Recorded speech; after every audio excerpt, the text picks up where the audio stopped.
I get jail calls every day. I go see my niggas all the time. I send niggas money in packages all the time. You can't mix me up with these niggas. I'm not like you, nigga. Yeah, I heard it from the police.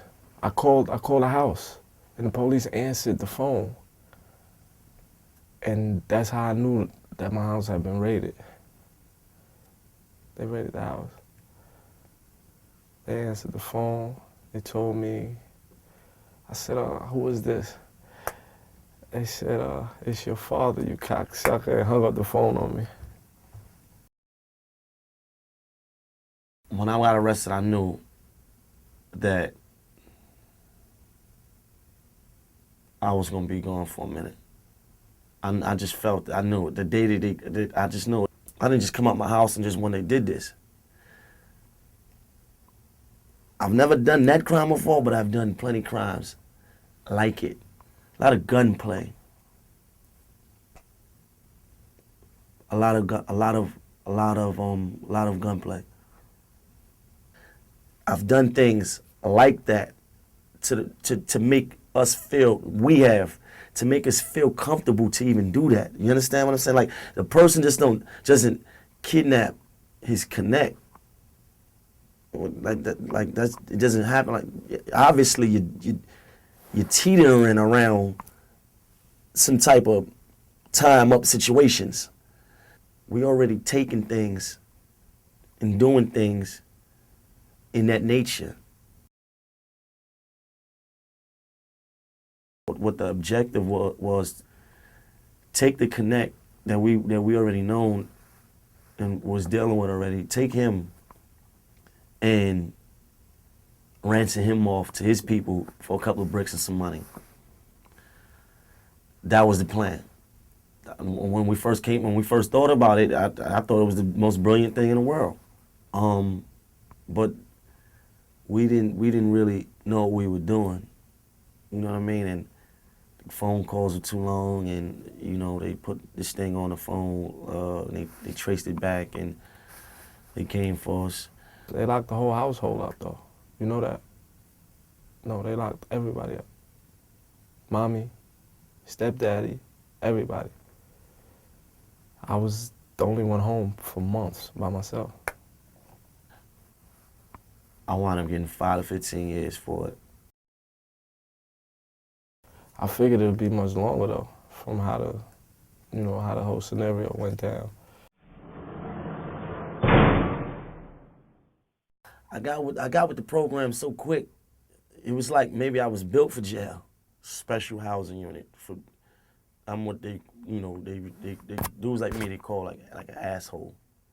You gotta just put him in a cage and let him sit there for a year or two.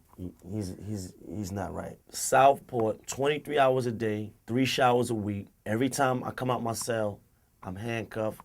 I have no physical contact with any person.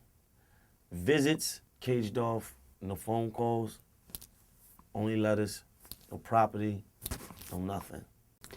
I met Maino when we were in prison together in Clinton, Dannemora, a maximum security prison. He was in jail for 10 years, and I was in jail for 14 years. We was both in a box together as well. SHU, that's solitary confinement where you stay locked up 23 hours a day. A stand-up guy, and he was also a terror as well. Because I caused myself a lot of problems in prison, I wasn't able to get out in 5 years. They looked, my behavior was horrendous in their eyes. It's two kind of people in the hood, either pussies or terrorists. I chose to become a terrorist. He wasn't taking any shit from nobody. He wasn't taking shit from nobody. When I went to jail, I figured it out quick. Okay, I'm in jail. My mentality is I'm gonna be the same way that I was in the street. Okay, I can't pick up a gun in here. So what's the gun of choice? Well, show me, teach me. Razor. Oh, this is how this thing goes. A razor thing in here? It's a razor tag in here.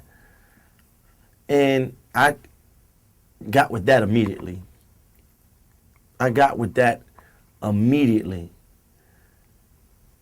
And it caused me a lot of problems. Maino, I keep it gangster. The side of my face been cut with a razor. She was crying, she was hysterical. I'm like, Mom, what happened? She was like, they got him. I'm like, they got, what the fuck, what you talking about? She's like, they cut him in the face. I'm going to see him tomorrow. I was like, oh, man. Yes, that's how I found out. My mother, she went up there the very next day, came back with a picture, a Polaroid picture of him bending down, showing us the scar with the stitches in it. And he was almost kind of like happy for that, almost like. He posed for that. That wasn't like a just look at my face. Like he was like really in this, I'm on my G shit. We was sitting down in the yard one day, and he said, yo, B, he said, yo, if I ever got cut, man, he said, I want my scar to be down like this, straight down. I don't want none of these. I don't want none of these scars. I want it to be straight down. And I was like this, wow.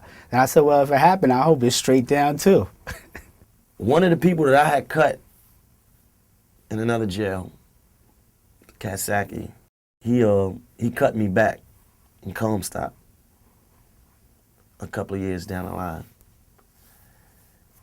It's the same thing as the street. You can't be a shooter and don't expect to get shot maybe once or twice.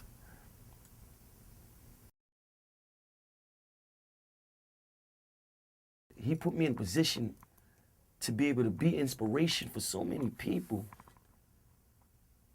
Yeah, so he gonna say, nigga, look, when you thought that it was over for you and you sat there in that cell and you felt like nobody in the world loved you and you felt so down and depressed, I had a plan for you, nigga.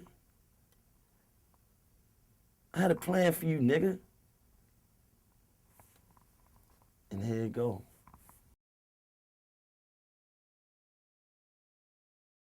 It's about time for the world to know my name, kid. Maino.